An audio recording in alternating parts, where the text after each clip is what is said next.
Mensagem: um homem enviado de Deus, primeira parte.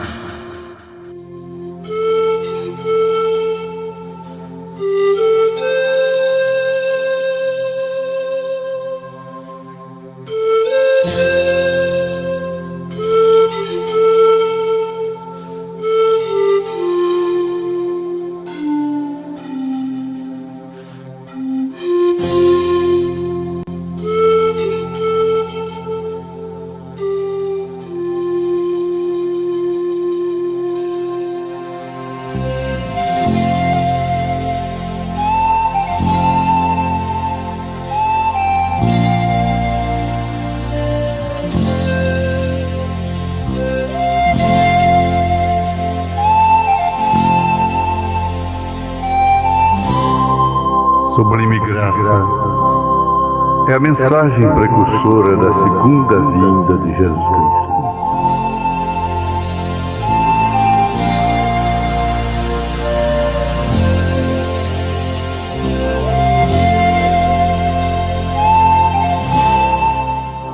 É a mensagem de Elias.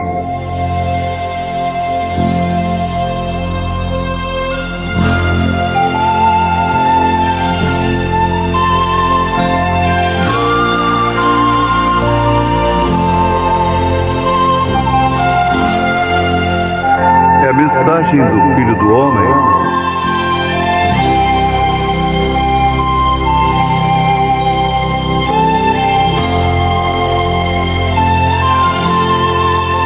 É a mensagem do sétimo anjo de Apocalipse, capítulo 10, versículo 7. William Marion Branham.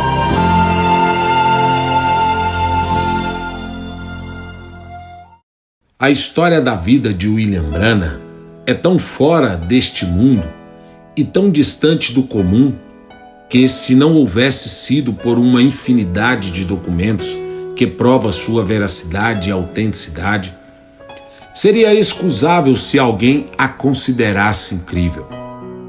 Porém, são tão conhecidos os fatos e de tal natureza que podem ser verificados por qualquer um que sinceramente se disponha a investigá-los. Estes documentos são testemunhas da vontade e propósito de que Deus quis revelar-se novamente ao homem, como o fez nos tempos dos apóstolos e profetas. A história da vida deste profeta, e sem dúvida que ele é um profeta, ainda que esta palavra não seja muito usada por nós, certamente testifica que os tempos bíblicos estão aqui novamente. Conhecer o irmão Branham é amar-lhe. Sua natureza é eterna e compassiva, e suas sensibilidades reagem profundamente ante aos sofrimentos e aflições dos demais. Tanta tem sido sua compaixão pelos enfermos e aflitos que muitas vezes tem permitido que sua saúde sofra, enquanto ministra por horas nas filas de oração pelos enfermos. Por um tempo, a carga de um mundo agonizante esteve sobre seus ombros, até que Deus lhe fez ver que esta responsabilidade ele devia reparti-la com outros. Desde seu regresso ao ministério, ele tem estado de acordo com o conselho dos que laboram com ele e de não ir além do que suas forças físicas lhe permitam resistir. Cura divina não faz ao homem imortal. O próprio Jesus carregou consigo o peso do cansaço. O irmão Branham vive em um mundo muito diferente ao que vive o cristão comum. Nos negócios desta vida, ele é desinteressado e ingênuo. Não é seu afã competir com aqueles que frequentemente tratam de se beneficiar sutilmente dele. Por outro lado, no mundo que ele realmente vive, seus sentidos espirituais têm sido vivificados em tal magnitude que o tem capacitado para adentrar-se profundamente em Deus e, por conseguinte, está mais consciente das realidades espirituais, talvez mais que nenhum outro homem que atualmente viva. Realmente, ele não traz nenhuma doutrina nova à igreja, mas uma revelação fresca do poder de Deus e uma verdade intrínseca do milagroso revelado nas Escrituras. Junto com esta penetração espiritual, ainda outras características em seu ministério que faz com que seja tão querido pelas multidões que lhe ouvem, isto é, a sua singeleza e humildade.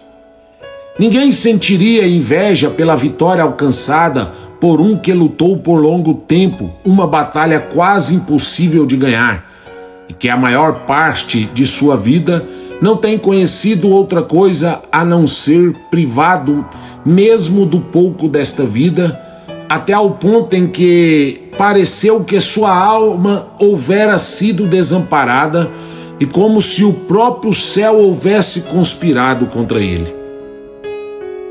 Damos graças a Deus pelo que a providência divina lhe tem recompensado e nos alegramos em suas vitórias.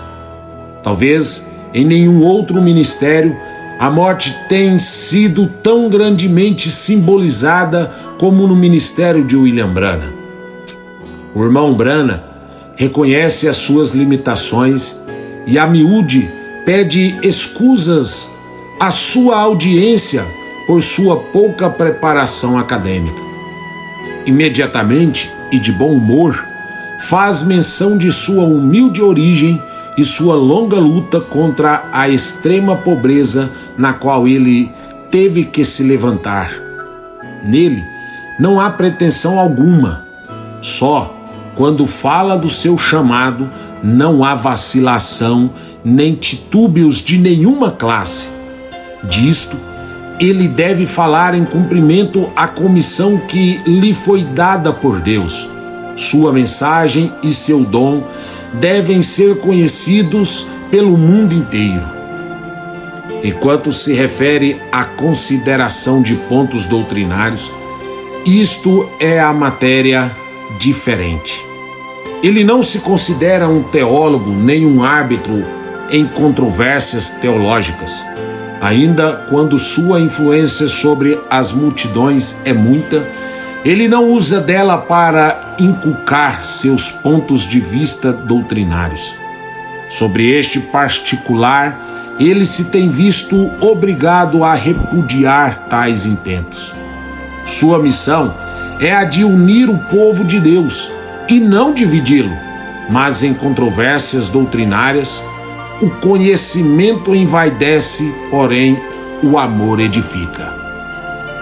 Tem sido sua humildade e simplicidade a que tem feito com que grandes audiências sejam atraídas onde quer que seja que ele tenha ido. Mesmo quando o cumprimento de sua missão requer que ele ministre a grandes multidões, tem sido sempre seu desejo sincero conservar a simplicidade em sua vida. Bem sabe ele que grandes homens de Deus no passado perderam o poder e a unção de Deus quando a humildade e a simplicidade começaram a faltar em suas vidas. Quando um homem começa a pensar que é grande e poderoso, então vem a ser pequeno diante de Deus. Muito trabalho tem tido o Senhor em encontrar um homem a quem ele possa abençoar e que ainda possa se manter humilde e pequeno. A grandeza de um homem está em sua humildade e singeleza. Seja sempre humilde e simples. Nunca trate de ser um dom alguém, mas ao contrário, trate de ser um dom ninguém para o mundo.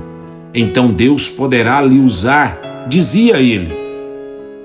Cremos que Deus, neste homem, encontrou o que buscava: humildade e simplicidade. Muito podia se falar da humildade e simplicidade deste varão. Tão marcada foi a manifestação de Deus neste homem, que numa ocasião ele se viu obrigado a abandonar o ministério porque muitos começaram a crer que ele era o próprio Jesus Cristo, chegando ao ponto de batizar em seu nome, coisa que ele teve que reprovar e repreender severamente. Ele lhes disse: se minha presença no campo evangelístico tem de ofuscar a do Senhor, então eu me retiro do ministério, e vocês que têm crido em semelhante mentira do diabo serão responsáveis pelas almas que se perderem durante o tempo em que eu estiver fora do campo evangelístico. Para conhecer ao irmão Branham, tem que se conhecer bastante sua vida. Segundo sabemos, e como ele também o relata, sua família era a mais pobre daquele lugar onde eles viviam. No entanto, em que ele se casou, a situação era bastante difícil economicamente. Por muito tempo, ele teve que viver sem nenhuma classe de comodidades, nem mesmo as mais comuns entre os pobres. Numa ocasião, ele teve que entregar a uma casa de móveis uma cadeira reclinável por não poder pagá-la. Por muito tempo, ele pregou em seu tabernáculo sem aceitar salário algum, por crer que a igreja era muito pobre para pagar os gastos próprios e ao mesmo tempo sustentar sua família. Para cumprir com seus compromissos, ele trabalhava de guarda florestal, mas era de tão bom coração que não lhe agradava multar a ninguém, mesmo quando esta era a sua única fonte de renda. Portanto, ele tinha outro trabalho, o de patrulhar as linhas de alta voltagem, o qual podia desempenhar em ligação com o outro trabalho. Isto fazia ele para poder sustentar sua família. Nessa luta, ele chegou a estar em íntimo contato com o sofrimento humano. Ainda quando Deus o tem chamado para tão grande comissão, sua compaixão é intensa por aqueles que, tal como ele, têm que caminhar tão escuro e solitário caminho do sofrimento. Há ainda outra razão pela qual Deus escolheu a William Branham para este grande labor de unir seu povo num mesmo espírito e numa mesma fé. O Senhor bem sabia que ele nunca intentaria começar uma nova organização, o que podia haver feito. A estas sugestões nunca prestou atenção. Sua missão não era de começar uma nova organização. Não era sua visão nem seu desejo formar uma nova organização. Pelo contrário, ele trataria de que o povo reconhecesse que é um corpo e se unisse em espírito, esperando o retorno do Senhor. Falando brevemente em seu ministério, o irmão Branham já não intentava orar por toda a multidão. Ele havia encontrado que suas limitações físicas lhe faziam impossível que pudesse orar por cada pessoa individualmente. Só orava por um número limitado a cada noite. Por certo, isto não queria dizer que os demais enfermos não podiam ser curados. Ele os exortava a exercer sua fé e receber cura sem importar o lugar onde estivessem assentados. Grandes foram os resultados obtidos. Incontáveis testemunhos foram recebidos de curas tais como câncer, tuberculose, tumores e etc. Uma e outra vez, o irmão Branham declarava as curas com antecipação, mesmo as pessoas assentadas atrás na audiência. Outro grande propósito das campanhas do irmão Branham era trazer inspiração ao ministério para que muitos com nova visão fossem às suas igrejas e começassem um verdadeiro ministério de libertação. Olhando um pouco ao passado, quando o irmão Branham teve aquela grande visitação, Poderíamos assinalar 7 de maio de 1946, quando o anjo lhe apareceu e, entre outras coisas, lhe disse que se ele permanecesse fiel, este grande movimento espiritual estremeceria ao mundo inteiro. Esta predição temos visto plenamente cumprida. Quão maravilhoso é o Senhor! Quão incompreensíveis são seus juízos e inexcusáveis seus caminhos. Há tanta semelhança entre a vida do irmão Brana e a vida dos profetas do Antigo Testamento, que não pode haver a menor dúvida em nenhuma mente de que ele é um profeta de Deus, como foi Elias, Eliseu, Isaías, Jeremias e os demais que foram reconhecidos como profeta de Deus.